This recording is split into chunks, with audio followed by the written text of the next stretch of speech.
오늘 읽었던 누가복음 6장 39절에서 이 49절은 이 접근할 수 있는 방법이 여러 가지거든요. 그래서 오늘은 또 한 가지로 이렇게 그 중에 한 가지로 이렇게 접근을 해보면 사실 읽었던 그런 말씀 구절 중에서 가장 무섭고 끔찍한 구절이 한 구절이 있어요. 그래서 39절부터 49절이었는데 그게 이제 누구한테 그러냐 하니까 특히 그리스도인들에게 가장 무섭고 좀 끔찍한 그런 구절이 있는데 그게 39절이에요. 그럼 제가 다시 읽어보면 또 비유로 말씀하시되 맹인이 맹인을 인도할 수 있느냐 둘이 다 구덩이에 빠지지 아니하겠느냐 하는 요 말씀이에요. 즉 정말 이거는 우리 특히 그리스도인들에게 그 다음에 초신자들 말고 우리 직분자들에게 가장 무서운 말씀이에요. 가장 무서운 말씀이고 좀 끔찍한 말씀 중에 이 한 말씀이거든요. 이 말씀과 유사한 말씀이 요거는 예수님 직접 말씀하시다 그러면 이 서신서에 보면 이와 유사한 말씀이 있어요. 읽어보면 뭐냐니까 디모데후서 3장 7절에 보면 이런 내용이에요. 이거는 참 마음에 깊이 새겨야 돼요. 항상 배우나 끝내 진리의 지식에 이를 수 없느니라 하는 요 말씀이에요. 그럼 이거는 이제 왜 끔찍하다 하는가 하니까 이 이야기입니다. 계속 하나님의 말씀을 가까이 하고 예배 계속 참석하고 또 설교를 통해서 계속 배우죠. 배우기는 배우는데 어떠느냐 하니까 진리의 지식에 이르지 못하는 그런 배움이 있다는 그 이야기를 이야기해요. 그럼 이거는 그냥 이래도 되고 안 되고 하는 그런 문제가 아니고 매우 심각한 그런 문제예요. 왜냐니까 진리의 지식에 이를 수 없는 그런 사람들이나 혹은 맹인이라고 표현된 이 사람들 있죠. 이 사람들은 누구를 지칭하느냐 하니까 예수님 당시에는 서기관들과 바리새인들을 지칭해요. 그럼 서기관들과 바리새인들은 사람들이 인정하는 하나님에 관한 그런 지식에서는 그분들을 능가할 수가 없다. 또 율법의 그런 모든 해석 중에서 해석이 잘 안 되는 부분은 서기관들이 해석을 해주는 그런 역할이에요. 그런데 예수님은 뭐라고 말씀하셨느냐? 그들은 뭐라고요? 맹인이라 이야기한 거예요. 즉 그런 학문은 있고 지식은 있는데 맹인이 되어서 그들이 하는 것이 맹인이 맹인들을 이끌고 가는 그런 형상과 같은 지식이다 이런 이야기예요. 그 다음에 항상 배우나 끝내 진리의 지식에 이를 수 없느니라 하는 이 사람들은 어떤 부류의 사람들인가 하니까 바로 이단들을 이야기해요. 즉 뭔가 지식은 많고 항상 배우고 하는 그런 상황이지만 이 진리에 이르지 못한다. 항상 구원은 뭐냐? 그 진리에 이르러야 돼요. 그러니까 진리에 이르지 못하면 그거는 구원이고 뭐가 아무 소용이 없거든요. 그래서 오늘 첫 말씀, 첫 구절 말씀 또 비유로 말씀하시되 맹인이 맹인을 인도할 수 있느냐? 둘이 다 구덩이에 빠지지 아니하겠느냐? 즉 이 말씀이 아주 이렇게 심각하고 특히 믿는 자들이나 우리 믿음을 가지면서 일꾼들이 있죠. 일꾼들은 수시로 이 말씀을 이렇게 되새겨 봐야 돼요. 되새겨 보면서 정말 자기 자신을 이렇게 돌아보는 것이 아주 중요하겠다 생각이 들어요. 기독교 신앙에서 여러 가지 중요한 변수들이 있어요. 그 변수들이 있는데 즉 이 중요한 변수라는 것은 구원을 위한 변수들이 있는데 그 변수 중에서 지식 있죠. 지식. 즉 배움을 통해서 얻는 지식이 있죠. 이거는 중요하다고 성경은 강조를 하고 있죠. 그래서 호세아서 4장 6절 전반절에 보면 내 백성이 지식이 없음으로 망하는도다 이래 돼 있어요. 그래서 아주 중요하거든요. 그래서 신앙에서 지식의 문제 있죠. 이거는 크게 두 가지로 나눠볼 수 있는데 첫 번째는 이거예요. 이거는 우리가 잘 들어야 돼요. 그래서 요새 그래도 주일날 사람들이 초대돼 가지고 막 이렇게 하죠. 이렇게 하는데 잘 알아야 우리가 그들에 위해서 기도를 정말 잘할 수 있고 잘 또 인도할 수 있다는 생각이 들어요. 첫 번째는 뭐냐? 교회 안 다니는 게 아니고 교회 다닌다는 이야기예요. 그 세상 사람을 이야기하는 게 아니고 교회 다니는데 어떤 경우가 있느냐? 계속 설교 듣고 또 설교 듣고 설교 듣고 설교 듣고 하는데 문제는 뭐냐니까 지식이 형성 안 되는 거예요. 그 지식이 형성 안 되는 거예요. 그럼 이건 구체적으로 뭐냐? 하나님이나 또한 예수님이나 이 성경에 대해서요, 이거는 잘 모르는 거예요. 모르고 신앙생활 하는 거예요. 참 안타깝죠. 그래서 저는 이런 사람들이 왜 그럴까, 이렇게, 이거는 제 생각입니다. 물론 성경에 대한 그런 근거도 있지만, 이건 어떤 사람이냐니까, 이 세상이 원래 사탄의 권세에 매인 사람을 거의 죄인들이라 이야기해요. 교회는 다니지만은 사탄의 권세가 너무 강한 거예요. 강하다 보니까 아무리 설교 듣고 이래도 뭔 말인지를 몰라요. 그래서 지식 자체가 아주 형성 안 되는 그런 사람이에요. 그런데 오늘 설교에서는 이런 사람은, 요 부류는 다루지 않으려고 그래요. 왜? 좀 복잡하니까. 그런데 지식의 문제를 가진 두 번째 사람이 있어요. 이건 두 번째 부류는 어떤 부류냐?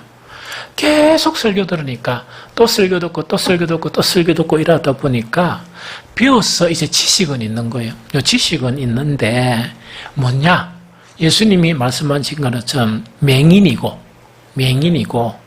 이 진리의 지식에 이룰 수 없는 사람이에요. 아주 부참한 사람이에요. 그래서 말하고 하는 거는 막 번지르하게 이 지식에 대한 부분을 이야기 다 하는 거예요. 하는데 그 지식 자체가 뭐냐니까 진리의 지식에 이룰 수 없다 하는 그거를 지금 이야기하거든요. 그럼 이런 어떤 사람이냐? 이런 사람을 이야기해요. 성경에 대한 지식은 있는 거예요. 하나님 하면 또 막 하나님에 대해서 지식도 있는 거예요. 예수님 하면 예수님에 대해서 지식도 있고, 성령이라면 그 어려운 성령에 대해서도 지식을 막 가지고 있는 거예요. 문제는 그 지식이 하나님 같으면 하나님 참 선이시죠? 그 지식이 선으로 이끌지 못하는 거예요. 선으로 이끌지 못하고 그 지식 자체가 진리로 이끌지 못하는 거예요. 그러면 하나님의 선에서 제외되어 있고, 또 우리 구원 얻는데 가장 중요한 게 진리 아닙니까? 진리 아직 못 들어간 거예요. 이런 지식을 이야기해요. 그럼 더 구체적으로 설명하면 이 사람들은 어떤 사람이냐? 배워서 지식은 있는 거예요. 토론하면은 이 사람들이 더 잘할 수 있어요. 왜? 지식을 이야기하니까. 더 잘할 수 있는데 뭐가 없느냐? 경건의 능력이 없어요. 즉 경건하게 살라 그러면 하나님 주신 그런 경건의 능력이 있어야 경건하게 살아질 수 있거든요. 그게 차단된 거예요. 진리의 입문을 못 낸 거예요. 그래서 뭐냐니까 그냥 이렇게 다 활동할 때는 활동하지만 어떤 결정적인 부분에는 이렇게 조그만 문제가 있고 이러면 그걸 탁 이렇게 극복하고 이렇게 경건하게 살 수 있는 능력이 이렇게 상실된 거예요. 이런 사람을 이야기하고, 또 뭐냐니까 구원에 대한 그런 것은 항상 이렇게 말하고 하는데 구원의 그런 기쁨을 아직 경험을 못한 거예요. 구원의 기쁨을 경험 못하고, 또 우리는 사실은 이 세상에 나그네잖아요. 나그네고 그리스도인들은 본향을 가지고 있는 사람이지요. 그런데 이 사람은 지식이 너무나 있어요. 천국에 대한 지식도 있어요. 그런데 그 사람의 본향은 이 세상이에요. 너무 비참하죠. 이 세상이라는 것은 뭐냐?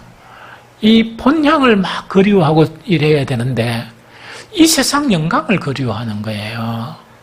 그러니까 이게 겉은 그리스도인인데, 말은 이렇게 그리스도인인데 진짜 그리스도인이 아직 들어가지를 못한 거예요. 또 그것뿐만 아니고 아무리 봐도 사람 냄새가 나요. 똑똑하고 활동적이고 다 하는데 뭐가 없느냐? 그리스도의 향기를 맡아보려고 이렇게 애를 써도 냄새가 안 나는 거예요. 향기가 사람 냄새만 나는 거예요. 이런 사람을 이야기해요. 또 조금 더 깊이 이야기하면 영원한 생명을 이렇게 경험을 못한 거예요. 그래서 죽음을 두려워하고 막 이런 거 있죠. 이런 형태가 강하게 지배를 받는 거예요. 지식은 있는데 이런 부분에서 탈피될 수 있도록 그 지식이 이끌지를 못하는 그런 것을 이야기한다 하는 그 이야기죠. 그래서 이제 우리가 알아야 될 거는 뭐냐? 어떻게 하면 진리의 지식에 이를 수 있느냐? 이게 매우 중요한 거예요. 그래서 사실은 오늘 39절하고 49절을 자세히 묵상하다 보면 세 가지 길을 이렇게 제시하고 있습니다. 예수님께서. 즉 여러분들 설교 막 듣죠? 같이? 설교 막 듣는데 어떤 사람은 진리 지식에 들어가는 거예요. 어떤 사람 못 들어가요. 지식은 있어도. 그런데 진짜 진리의 지식에 딱 들어갈 수 있는 비결이 뭐냐 하는 것을 세 가지를 이야기해요. 제일 첫 번째 이야기가 뭐냐? 제일 첫 번째 이야기는요, 배우면서 자기 성찰이 있어야 돼요. 배우면서 자기 성찰이 있어야 돼요. 그래서 옛날에 목사님들이 뭐 한 번씩 이야기하면서 설교하면서 막 이런 예를 들면서 이런 예를 들은 게 있습니다. 야, 어떤 사람들이 앉아가 말이야, 이 목사가 설교를 하면 이거는 누가 들어야 되는데 누가 들어야 되는데 우리 남편이 들어 아내가 들어 이렇게 설교를 듣는다. 그래 배운다는 이야기죠. 아마 그 이야기인 것 같아요. 그 목사님들이 막 이야기하는 게. 이거는 뭐냐니까 이제 진짜로 진리의 지식에 이르려 그러면 설교를 통해서 이 설교가 이게 뭐냐 지식 축적만이 아니고 내 성찰을 해야 되는데, 즉 지식은 축적되는데 하도 듣다 보니까 자기 성찰이 차단되어 있는 거예요. 그러다 보니까 쉽게 해서 사람이 안 바뀌는 거예요. 그래서 거죽만 바뀌는, 거죽이라는 것은 뭐냐, 교회에 나오는 것만 바뀌는데 여전히 교회에 앉아있어도 세상 사람의 속성이나 성향을 그대로 가지고 있는 거예요. 이 좀 이해되죠? 그럼 왜 그러냐? 자기의 성찰이 전혀 안 이루어지는 거예요. 그러면 예수님이 어떤 말씀을 가지고 가르치느냐? 오늘 보면 6장 14, 누가복음 6장 41절 42절에 보면 이야기, 이런 사람의 류요예요. 어찌하여 형제의 눈 속에 있는 티는 보고 네 눈 속에 있는 덜보는 깨닫지 못하느냐? 너는 내 눈 속에 있는 덜보를 보지 못하면서 어찌하여 형제에게 말하기를 형제여 나로 네 눈 속에 있는 티를 빼게 하라 할 수 있느냐? 외식하는 자여, 먼저 네 눈 속에 있는 덜보를 빼라. 그 후에야 네가 밝히 보고 형제 눈 속에 있는 티를 빼리라 하는 그 이야기예요. 그럼 요거는 이제 뭔 말인가 다시 이제 한번 이야기죠. 이건 뭐냐? 설교를 듣는데 지식은 형성되죠? 지식이 형성되니까 그 지식을 가지고 다른 사람들을 보면서 여러 가지 허물들이 있죠. 이거는 귀신같이 잡아내요. 귀신같이 잡아내는데 뭘 알았냐? 자기 안에 있는 없애야 될 부분이나 자기 안에 있는 그 모든 것들이 있죠. 이거는 볼 줄 모르는 거예요. 그러다 보니까 이 사람은 지식은 충만하고 이 사람이 지적하고 심지어 뭡니까? 다른 사람의 허물을 지적하고 교회를 비판하고 이런 거 있죠. 심지어 목사까지도 비판을 하는가 봐요.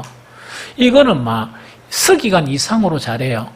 그런데 자기 자신에 대해서는 아무것도 할 줄을 모르는 거예요. 그러니까 어떤 사람이냐? 지식만 충만하고 입만 이렇게 너무 이래 말은 잘하는데 그 사람은 하나도 안 변하는 참 불쌍하고 애처로운 그런 사람이 된다는 그 이야기죠. 그래서 진리의 지식에 이르려면 어떻게 해야 되느냐? 여러분들 어떤 간에 성경을 읽고 안 읽고 그게 문제가 아니고 설교할 때만 이것만도 충분해요. 설교를 자세히 들으면서 누가 들어야 된다? 내 마음으로 들어야 되고 내가 들어야 돼요. 그래서 들으면서 내 자신을 계속 성찰하면서 바꾸어 나가면 왜 되느냐? 진리의 지식에 이르게 되고 선에 이르게 돼요. 악에 머물러 있지 않고 선에 이르게 돼요. 그래서 첫 번째로 뭐냐? 자기 성찰적인 배움이 있어야 된다. 그래야만이 변화가 된다. 진리의 지식에 이를 수 있다는 그 이야기죠.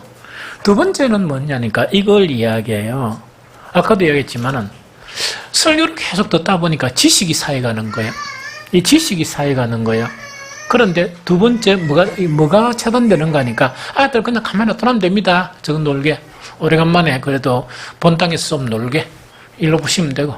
이 지식은 막 쌓여서 가는데 뭐가 없느냐. 반드시 이 말씀 자체가 생명의 말씀이고 말씀 자체가 하나님의 말씀이면 생명의 말씀과 하나님의 말씀이 내가 탁 받아들이면 지식도 생겨요.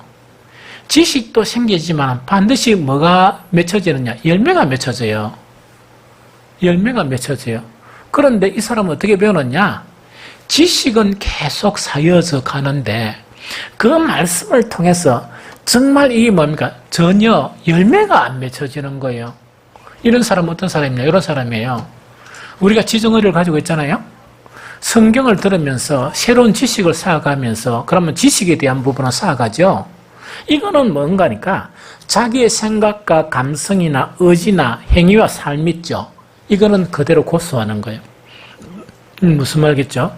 이런 사람은 절대로 경건의 능력이 안 생기고 진리의 지식에 절대로 못 이뤄요. 그래서 아무리 배워도 이 사람은 진리의 지식에 이룰 수 없습니다. 이게 무슨 말이겠습니까? 그래서 예수님이 두 번째 이렇게 지적 가르치는 부분은 어떻게 배워야 되느냐? 열매가 맺는 그런 배움이 있어야 된다는 그 이야기입니다. 그럼 이거는 뭐냐? 자기의 그런 의지나 자기의 생각이나 자기 관점이 있죠. 말씀 앞에 무너져야 돼요. 이것이 무너지지 않으면 절대로 열매가 맺히지 않는다 하는 그거를 이야기해요. 예수님은 이 말씀을 하시면서요. 정말 아주 중요한 말씀을 하세요. 누가복음 6장 45절이죠. 선한 사람은 마음에 사한 선에서 선을 내고 악한 자는 그 사한 악에서 악을 내나니 이는 마음에 가득한 것을 입으로 말함이니라 하는 그 이야기입니다. 즉 하나님의 말씀 자체는 뭐냐? 우리가 선악과의 그런 지혜 속성을 가진 게 뭐냐? 우리의 생각과 우리의 마음이에요. 이 마음에 가득하거든요. 그러면 선이 어떻게 나오는가 하니까 그 선한 하나님의 말씀을 가지고 악한 내 생각을 버리고 선을 쌓아가는 거예요. 선을 쌓아가고 또 쌓아가고 또 쌓아가고 또 연습하다 보니까 선이 이렇게 표출이 되는 거예요. 그런데 보통 지식만 있는 사람은 어떤 사람이에요? 이런 사람이에요. 신앙생활 하다가 자기 범주에서는 선이 나와요. 자기 범주에서는. 그럼 자기 범주라는 것은 뭐냐? 자기가 익숙하든지 그런 부분에서 선이 나와요. 항상 악이 어떻게 나오느냐? 극한 상황이나 혹은 자기의 범주를 벗어날 때 막 갈등하면서 뭐가 나오느냐? 악이 도출되는 거예요. 그게 뭐냐니까 숨겨진 악이에요. 그런데 성경 말씀을 통해서 그 배움이란 뭐냐? 숨겨진 악을 드러내야 선이란 열매가 맺어져요. 그래서 우리는 어떻게 배워야 되느냐? 지속적으로 열매를 맺는 그런 배움이 돼야 되지, 이거는 그냥 지식만 쌓아가는 거 있죠. 아무 작대도 소용이 없습니다. 그러면 그 사람은 어떻게 되느냐? 예수 그리스도의 제자가 되는 게 아니고 뭐가 되느냐? 바리새인과 서기관들이 되는 거예요. 무슨 말이겠죠? 그래서 이런 배움 자체는 아주 주의해야 된다. 결론적으로 이야기하면 변화가 없는 그리스도인은 생명이 있다고 말을 할 수 없습니다. 왜냐니까 우리는 말씀 속에 생명이 있기 때문에 말씀을 통해서 거듭나게 되거든요. 거듭난 생명 자체는 지속적으로 나를 이렇게 변화시켜 나가요. 이해가 됩니까? 내 생각도 지속적으로 변화시켜 나가고 내 깨달음도 지속적으로 변화시켜 나가고 선과 그리스도에게로. 그러면서 말이나 표현 자체가 지속적으로 변화시켜 나가는 거예요. 그런데 이것이 변화시켜 나가지 못한다 하는 것이 열매 맺지 못한다는 그런 내용이에요. 그래서 저와 여러분들은 뭘 해야 되느냐? 지금 우리 인생들이 아직 많이 남았잖아요. 많이 남고 신앙생활을 하는데 교회도 열심히 다니는 거 아주 좋아요. 그러나 뭐가 돼야 되느냐? 변화가 일어나야 돼요. 이 변화가 일어나지 않으면 안 돼요. 말씀을 통해서 자기 성찰이 있어야 되고 말씀을 통해서 선을 쌓아가야 돼요. 그래야 선이 나와요. 좀 주님처럼 좀 이해되죠? 그래서 그런 배움이 있어야 된다. 그리고 지식만 자꾸 형성하는 거 있죠? 이거는 위험하다. 아주 위험하다 하는 그 부분이죠. 그 다음에 예수님은 마지막 하나가 뭐냐? 요거는 이 세 가지가 균형이 되어야 되는데 마지막 한 가지를 이렇게 표현해요. 오죽 주님이 답답했으면 이렇게 말씀하실까요? 너희는 나를 불러 주여 주여 하면서도 어찌하여 내 말하는 것을 행하지 않느냐? 행동이라도 바꿔가는 배움이 되어야 한다. 그 이야기입니다. 우리는 뭔가 있긴 해. 내가 가지고 있는 그런 행동이 있죠. 내가 가지고 있는 내 어떤 정체성의 그런 행동을 그대로만 하려고 노력을 해요. 그래서 예수님은 뭐냐? 너그런 말은 내보고 주님이라 하면서 내가 말하는 것을 어떻게 행동으로 안 바뀌고 뭐만 한다? 지식만을 쌓아가느냐 하는 그 이야기거든요. 이런 것은 참 신앙이나 혹은 진리에 이르는 그런 지식에 이룰 수 없습니다. 그런데 의외로 여러분들이 그 생각하기로는 뭡니까? 설마 그런 사람이 많겠나 이런 생각이 들죠. 의외로 그런 그리스도인들이 많아요. 어떤 그리스도인이? 지식이 없는 그리스도인도 너무 많고, 그렇게 한씩 목사님들이 만나서 이야기하면 너무 모른다는 이야기거든요. 이런 사람도 너무 많고, 또 어떤 사람도 만나니까 지식은 있는데 지식만 있는 그런 그리스도인들이 너무 많아요. 그래서 그러다 보니까 영성도 떨어지고 능력도 떨어지고 막 이런 그리스도인이 많아요. 그래서 예수님께서 제시해 준 그 세 가지 있죠. 뭐 딴 거 성경 공부하려고 이런 거 생각하지 말고, 뭐 제자 훈련을 하니 이런 거 생각하지 말고 설교 듣는 것만도 충분합니다. 그럼 그것을 가지고 뭐냐? 매 설교를 들으면서 자기를 좀 성찰해 나가고, 그 다음에 열매가 맺혀져 나가고, 열매가 맺혀져 나간다는 것은 뭘 의미하느냐? 내 속에 있는 악을 제거해야 돼요. 내 속에 있는 악은 이렇게 탁 이렇게 가지고 있으면서 막 기도하면서 열매 맺게 해주십시오. 그런 모순적인 기도예요. 그래서 열매 맺기 위해서는 내 안에 있는 악들을 발견되면 하나씩 이걸 갖다가 막 가슴 치면서 기도하면서 제거해 나가야 돼요. 그래서 열매 맺어 나가고, 하나는 가장 간단한 문제예요. 어떻게 나를 주려 하면서 행동도 안 바뀌냐 이야기죠. 마음은 좀 천천히 바뀌더라도 행동이라도 바뀌어야 되는데 늘 하는 행동 그대로 하고 있느냐 하는 그 이야기를 쉽게 이야기하면, 그래서 행동을 좀 바꿔도록 이렇게 막 노력하는 이 세 가지가 지속적으로 있게 되면 어떤 일이 일어나는가? 우리도 점차적으로 진리에 이르는 그런 지식에 우리가 이르게 되고, 또 뭐가 일어나는가? 우리의 내면 속에 자유인이 있죠. 이 참 자유란 그 자유의 의미를 알게 되고, 새 소망 가운데에서 우리가 살아가게 되는 정말 생명 있는 그리스도인이 되어지게 됩니다. 이것이 있는 저와 여러분들이 되시기를 예수 그리스도 이름으로 축복합니다.